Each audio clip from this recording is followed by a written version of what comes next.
Mesdames, Messieurs, chers téléspectateurs d'Africa 24, bienvenue. Merci de nous rejoindre dans cette émission. Une émission qui reçoit aujourd'hui une personnalité qui nous vient de la République du Congo, une éminence grise que certains appellent affectueusement Monsieur le Professeur. Il est enseignant, philosophe de son état.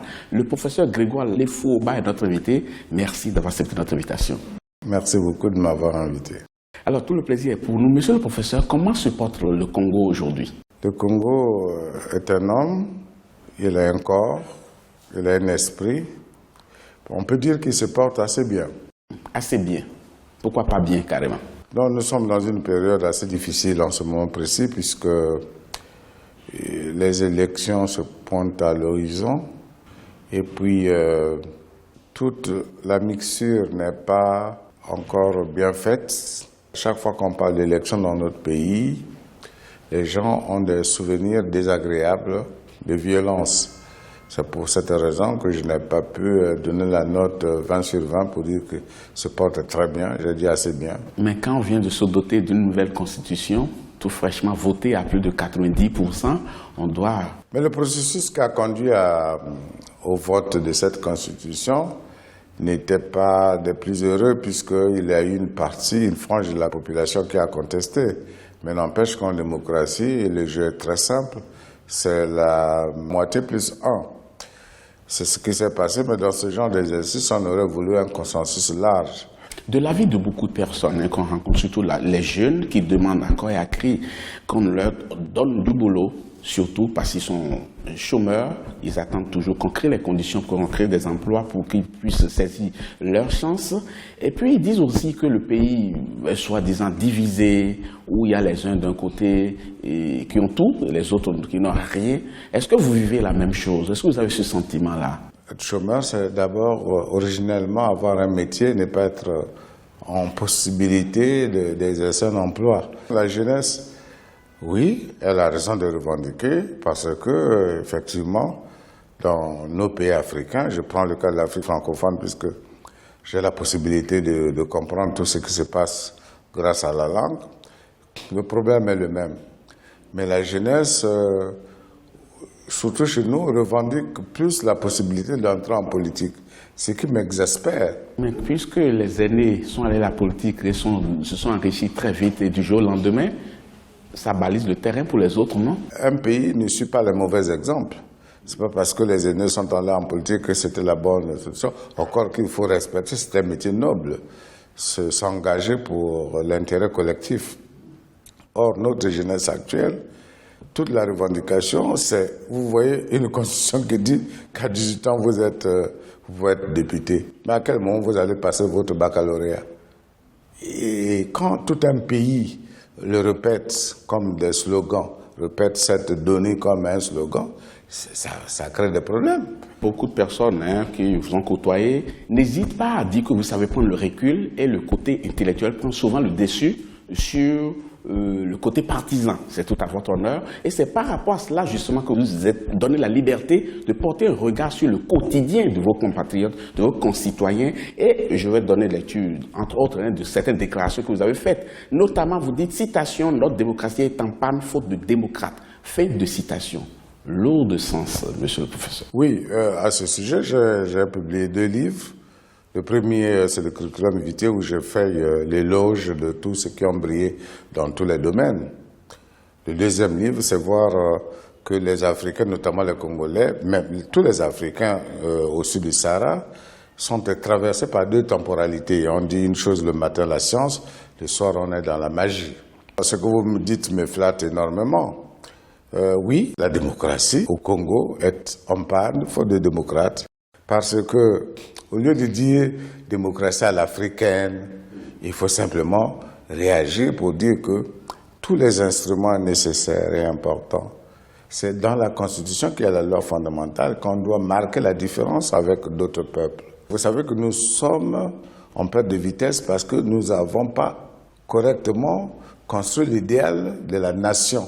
Mais l'idéal démocratique recommanderait qu'à l'étape actuelle, il faut faire d'abord une élection proportionnelle et puis les autres élections par circonscription. Ce n'est pas un peu paradoxal pendant que tout le monde estime qu'il est démocrate? Non, mais ça, c'est des slogans, M. Babilas. Pourquoi je l'ai dit?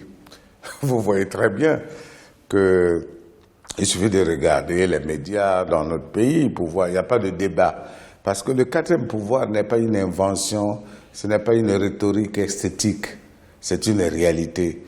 Vous ne pouvez pas faire la promotion de la démocratie sans qu'il y ait des opinions contraires. En réalité, les pays africains sont encore au XIe siècle, XIIe siècle, l'Antiquité. Mais nous sommes intelligents de nous adapter au XXIe siècle. Mais vous pensez que des lumières à aujourd'hui, les lumières européennes, occidentales, est-ce que nous sommes à ce niveau? Lorsque les penseurs occidentaux, européens, ont décidé de ne pas laisser leur destin sous la tutelle de Dieu. Mais nous sommes au XIVe siècle. La preuve, c'est que quand vous êtes malade, vous allez à l'hôpital le matin, vous donnez une ordonnance, le soir, vous allez voir un féticheur. Donc vous êtes traversé par deux temporalités. Au Congo, oui, et en Afrique, les démocrates, ils disent le discours démocratique pour faire plaisir aux radios étrangères, mais en réalité, au lieu de la nation, il faut la promotion de l'ethnie. J'ai fait un constat, c'est que vous vous en prenez beaucoup plus aux individus et non aux institutions. À l'instar de cette phrase, citation, il y a une élite parasitée par la facilité et le mensonge, la roublardise et même la flagornerie. Fin de citation. Oui. Donc c'est l'individu qui est mis en cause. Ce n'est pas le système.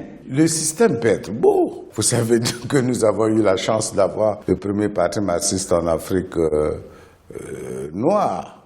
Je dirais même en Afrique. Nous avons eu des avancées révolutionnaires. Mais l'individu, le système, on peut le décrire. On peut plaquer les statuts d'un parti européen, socialiste ou communiste. Mais quand la pratique, la mise en œuvre est désastreuse, c'est l'individu qui est maintenant au cœur du système, c'est lui qui le fait mettre en mouvement.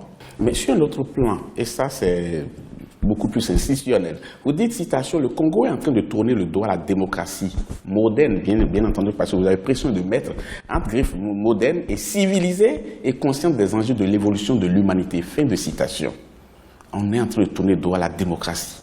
Surtout quand on sait qu'il y a toutes les institutions de pouvoir et de contre-pouvoir qui sont installées, quand on sait qu'il y a des élections régulières, quand bien même elles sont parfois contestées. Comment est-ce qu'on tourne le dos à la démocratie dans ces conditions? Vous savez, pour définir la guerre des philosophes comme les Spinoza ont écrit que la paix, ce n'est pas l'absence de guerre. La démocratie, ce n'est pas parce qu'il y a des élections régulières. Mais vous savez très bien qu'en Europe, on ne parle jamais de commission électorale indépendante. C'est qu'il y a un problème. Et c'est le Bénin qui a été considéré, comme d'ailleurs le Congo, comme quartier latin de l'Afrique au sud du Sahara, qui a commencé la conférence nationale. C'est une nouvelle modalité et nous devons prendre en compte cette intelligence historique. Mais qu'est-ce qui se passe maintenant? Si les instruments administratifs de l'État s'engageaient réellement à mettre en place un système à partir duquel il y aurait moins de contestation, nous n'aurons pas de commission électorale indépendante. Et il y a même une injure que les journalistes européens font vis-à-vis de l'Afrique en disant que l'opposition n'est pas unie. Mais ce n'est pas le destin de l'opposition d'être unie. Être en opposition, c'est être minoritaire après le vote. Par rapport au rapport de force, justement. Oui, mais lorsqu'on le dit, on essaie de noyer le poisson. On pense qu'en Europe, M. Sarkozy, qui est de l'opposition, ne peut pas s'unir avec Mme Le Pen. Mais en Afrique, si vous êtes de l'opposition, on ne tient pas compte de vos idées. Or, la politique, c'est la promotion des idées. Mais vis-à-vis de toutes ces particularités qui sont, je dirais, africaines, est-ce qu'on ne peut pas dire que l'Afrique est en train d'écrire sa propre histoire qui ne suit pas nécessairement ce que les autres ont fait? Là, il faut bien écrire l'histoire pour aller l'avant. Il ne faut pas écrire l'histoire pour aller à reculant. Oui. C'est ça le problème. Oui. Pourquoi nous prenons l'exemple du Bénin? Parce que ça permet de construire les lumières pour demain. Mais les autres qui ont copié l'exemple du Bénin non plus n'ont pas fait mieux, parce qu'il y a eu beaucoup de conférences nationales après qui n'ont pas vraiment porté leurs fruits, comme ça a été le cas au Bénin. Mais parce que, effectivement, il y a des intérêts divergents. Nous allons finir cette émission en nous intéressant à un aspect très important, les médias et leur fonctionnement. aujourd'hui, vous dites là-dessus, citation, je remarque que les médias d'État sont devenus ceux de gouvernement, comme au vieux temps de la guerre froide, au règne de la Pravda. Fin de citation. Je pense avoir raison, mais le gouvernement qu'on a mis en place dans notre pays, l'actuel ministre, a fait des efforts qu'il ait au moins des débats contradictoires à la télévision. On attend que les mêmes débats aient lieu aussi à la radio.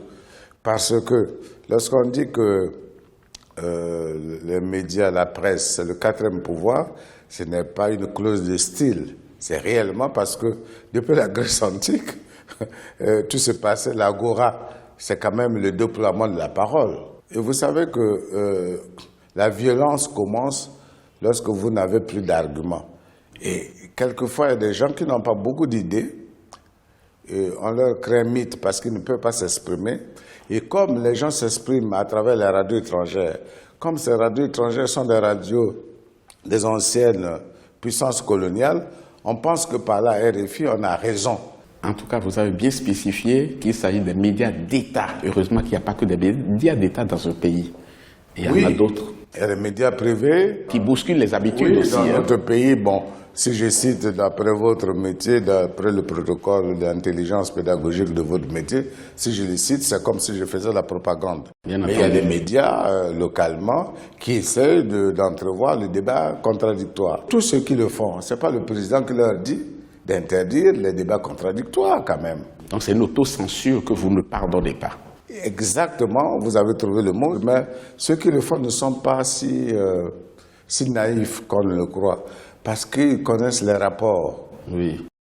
Et les gens s'autocensurent parce qu'ils savent ce qui attend, mais il faut mériter de sa profession. Monsieur le professeur, merci beaucoup de nous avoir quand même doté de ce, gratuitement d'ailleurs, de cet ensemble de cours, de plusieurs chapitres, je ne sais même pas comment je vais l'exprimer. C'était un énorme plaisir pour moi de vous avoir eu dans cette émission. Avec plaisir, je reprendrai contact avec vous pour qu'on essaie d'explorer encore d'autres terrains et non encore défrichés pour le bonheur de la démocratie. Merci pour le compliment. Merci. Ainsi s'achève cette émission, chers téléspectateurs. Merci beaucoup de l'avoir suivi. Nous vous donnons rendez-vous très bientôt pour un autre numéro. Pour l'instant, je vous laisse en compagnie des programmes d'Africa 24. À très bientôt.